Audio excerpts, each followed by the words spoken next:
اعوذ باللہ من الشیطان الرجیم بسم اللہ الرحمن الرحیم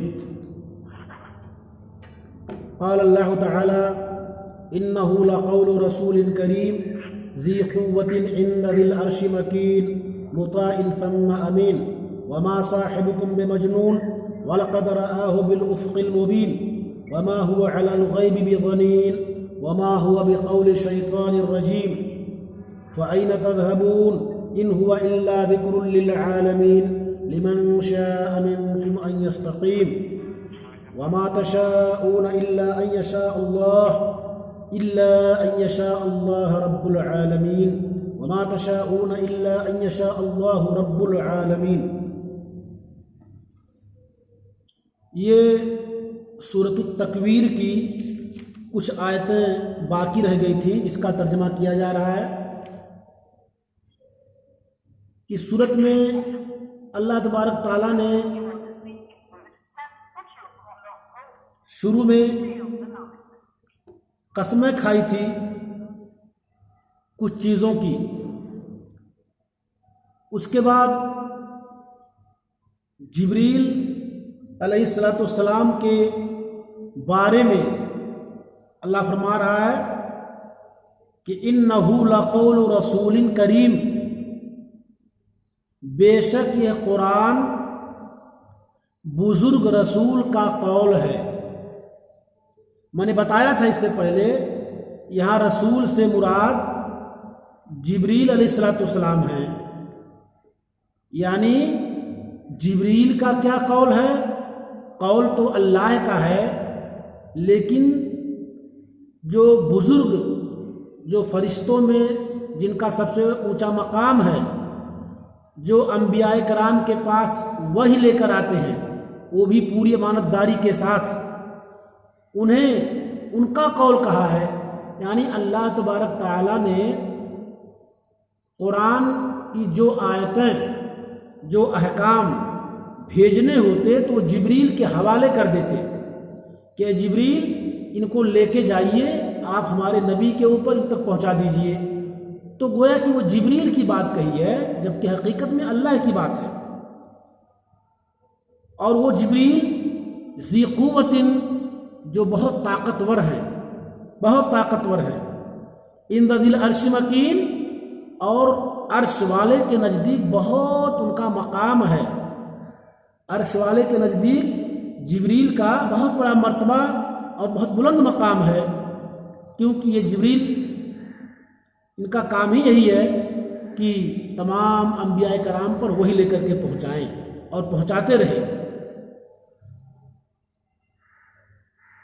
مطاع ثم امین، جو جبریل جن کی بات مانی جاتی ہے، جن کی اطاعت کی جاتی ہے آسمان میں، پھر وہ امانت دار بھی ہیں. بتایا کہ اللہ تبارک تعالیٰ قرآن کی جو آیتیں، وہی جو احکام دے کر کے بھیجتا تھا، بالکل اس میں سے کوئی بھی بات نہ تو چھپاتے تھے اور نہ اپنی طرف سے زیادہ کرتے تھے، بلکہ امانت کے ساتھ وہ بات نبی تک پہنچا دیتے تھے. اسی لیے ان کا لقب جبریل امین، یعنی امانت دار جبریل. کبھی بھی انہوں نے وحی میں، اللہ کے بھیجے ہوئے پیغام میں کچھ بھی نہ کمی کی اور نہ زیادتی کی، نہ رد و بدل کیا. مطاع ثم امین، ان کی آسمان میں اطاعت کی جاتی ہے، اطاعت کیے ہوئے ہیں، پھر وہ امانت دار ہیں. وما صاحبکم بمجنون، اور تمہارا ساتھی جبریل، تمہارا ساتھی بمجنون، ما صاحبکم بمجنون، نہیں ہے تمہارا ساتھی پاگل. اللہ کے رسول کی طرف سے بتایا جا رہا ہے کہ آپ پاگل نہیں ہیں جیسا کہ کفار قریش آپ کو کہتے تھے. وَلَقَدْ رَآهُ بِالْأُفُقِ الْمُبِينِ، اور تحقیق کی اللہ کے رسول صلی اللہ علیہ وسلم نے حضرت جبریل کو دیکھا کھلے ہوئے آسمان کے کنارے میں. کھلے ہوئے آسمان کے افق کے معنی کنارہ، مبین کے معنی واضح اور کھلم کھلا. وَلَقَدْ رَآهُ، اور تحقیق کی آپ جبریل نے، اللہ کے رسول صلی اللہ علیہ وسلم نے جبریل کو دیکھا آسمان کے کنارے پر واضح طور سے. میں نے آپ کو بتایا تھا کہ اللہ کے رسول صلی اللہ علیہ وسلم نے جبریل علیہ السلام کو 2 مرتبہ ان کے اصلی صورت میں دیکھا۔ پہلی بار شروع میں ابتدائے نبوت میں جب آپ نبی بنائے گئے تھے، پہلی بار جب اللہ کے پیغام کو جبریل لے کر کے آئے تو پہلی بار ابتدائے نبوت میں آپ نے جبریل کو ان کے اصلی شکل و صورت میں دیکھا، اور دوسری بار معراج کا جب واقعہ تھا، معراج کا واقعہ جب اللہ کے رسول صلی اللہ علیہ وسلم کو جبریل رات میں اپنے بستر سے اٹھا کر کے آسمان کی طرف لے گئے اور 7 آسمان کی سیر کرائی، سیر سب کر چکے، جنت جہنم کو دکھایا گیا، تمام لمبا واقعہ ہے، تو وہاں بھی اللہ کے رسول صلی اللہ علیہ وسلم نے جبریل کو ان کے اصلی صورت میں دیکھا۔ اللہ کے رسول صلی اللہ علیہ وسلم نے جب جبریل کو دیکھا تو ان کے 600 پر کو بھی دیکھا، جبریل کے 600 پر تھے اور وہ پر بالکل آسمان کو گھیرے ہوئے تھے، پورے آسمان میں بھر دیے تھے۔ انہوں نے پیر کو، اپنے پر کو پھیلایا، پنکھ کو پھیلایا تو پورا آسمان ان سے بھر گیا۔ آگے اللہ فرما رہا ہے وَمَا هُوَ عَلَى الْغَيْبِ بِضَنِينٍ، اور وہ غیب کی باتوں کو بتانے میں بخیلی نہیں کرتے، غیب کی باتوں کو بتانے میں بخیلی نہیں کرتے، یعنی جو احکام جبریل علیہ السلام لے کر کے آتے تھے اللہ کے رسول پر، جو وہی وہ لوگوں تک آپ پہنچا دیتے تھے، لوگوں تک آپ پہنچا دیتے تھے، اور جبریل کبھی بھی کوئی بات نہیں چھپاتے تھے، جبریل کوئی بات نہیں چھپاتے تھے، اس بات کو بتانے میں بخیلی نہیں کرتے، اللہ کے احکام میں، اللہ کے فرمان میں، وہی کی باتوں کو بتانے میں کبھی بخیلی نہیں کرتے، پوری بات سچائی کے ساتھ بتا دیتے۔ آگے اللہ فرما رہا ہے وَمَا هُوَ بِقَوْلِ الشَّيْطَانِ الرَّجِيمِ، اور یہ مردود شیطان کی بات نہیں ہے، قرآن یہ اللہ کا خالص کلام ہے۔ اگر جب ہم قرآن کو پڑھیں تو اپنے دل میں یہ سوچ لیں کہ یہ اللہ کے منہ سے نکلی ہوئی بات ہے، یہ اللہ کا کلام ہے، اس کی ذات سے متصف ہے، یہ مخلوق کا کلام نہیں ہے۔ لہذا ہم قرآن کا احترام کریں، ان کی آیتوں کا لحاظ کریں، اس کی بے حرمتی نہ ہونے پائے۔ کہیں بھی اگر قرآن کی کوئی آیت، کوئی ٹکڑا اگر کہیں آپ دیکھیں جو زمین پہ پڑے ہوں، فوری طور سے اس کو اٹھا کر کے کسی ایسی جگہ پہ محفوظ کر دیں جہاں اس کی بے حرمتی نہ ہونے پائے، یا اس کو جلا دیں یا کہیں اس کو دفن کر دیں تاکہ کسی کے پیر کے نیچے نہ آئے اور کہیں اس کی بے حرمتی نہ ہونے پائے، کیونکہ قرآن اللہ کا کلام ہے۔ فَأَيْنَ تَذْهَبُونَ، بس تم لوگ کہاں جا رہے ہو، کہاں بھٹک رہے ہو؟ یعنی جب یہ قرآن شیطان کی بات نہیں ہے، یہ اللہ کا کلام ہے، تو اللہ کے کلام پہ تمہیں عمل کرنا چاہیے، تو تم اللہ کے کلام کو چھوڑ کر کے کہاں بھٹک رہے ہو، کہاں جا رہے ہو؟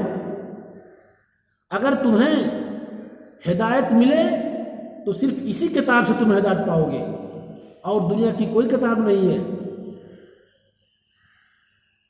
اللہ نے فرمایا ان ھذا القرآن یہدی للتی ہی اقوم، یعنی اس قرآن کے ذریعہ تمہیں ہدایت ملے گی، سیدھا راستہ ملے گا۔ جو قوم ہدایت پانا چاہے، سیکھنا چاہے، وہ اسی کتاب سے، اسی قرآن سے ہدایت حاصل کرے۔ تو اس کتاب کو چھوڑ کر کے تم کہاں جا رہے ہو؟ ان ہوا الا ذکر للعالمین، ان ہوا ای لا ہوا، نہیں ہے وہ، یعنی قرآن نہیں ہے مگر پوری دنیا والوں کے لیے ایک ذکر، ایک نصیحت ہے۔ قرآن پوری دنیا والوں کے لیے ایک نصیحت ہے۔ ذکر کے معنی ذکر و اذکار اور نصیحت کے بھی ہوتے ہیں۔ عالمین عالم کی جمع ہے۔ ان ہوا الا ذکر للعالمین، نہیں ہے یہ قرآن مگر پوری دنیا والوں کے لیے نصیحت۔ لمن شاء منکم ان یستقیم،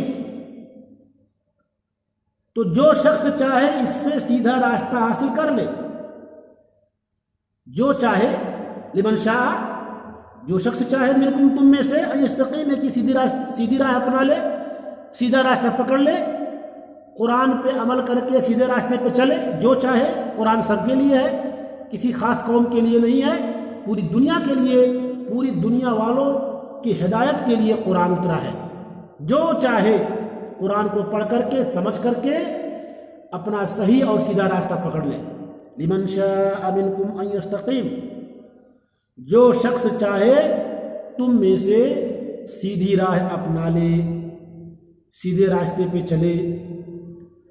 وما تشاءون الا ان یشاء اللہ رب العالمین، اور تم لوگ نہیں چاہ سکتے ہو، وما تشاءون، اور کسی بھی چیز کے بارے میں تمہاری چاہت مقدم نہیں ہوگی، تم نہیں چاہ سکتے ہو مگر یہ کہ اللہ اس کو چاہے، الا ان یشاء اللہ، مگر یہ کہ اللہ چاہے، رب العالمین جو دنیا والوں کا رب ہے۔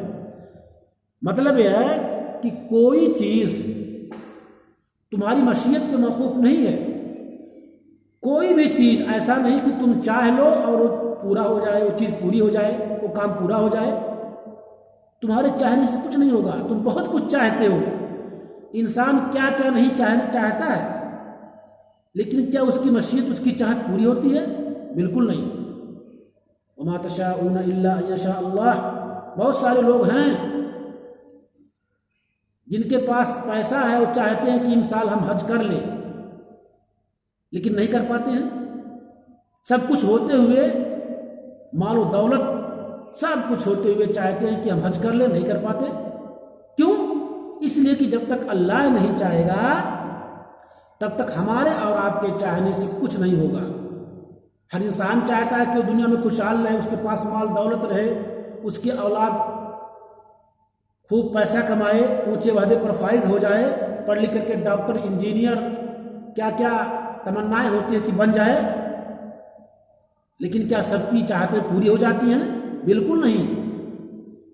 تو اللہ نے فرمایا وما تشاءون الا ان یشاء اللہ رب العالمین، اور تم لوگ نہیں چاہ سکتے ہو مگر جب تک اللہ نہ چاہے جو دنیا والوں کا رب ہے۔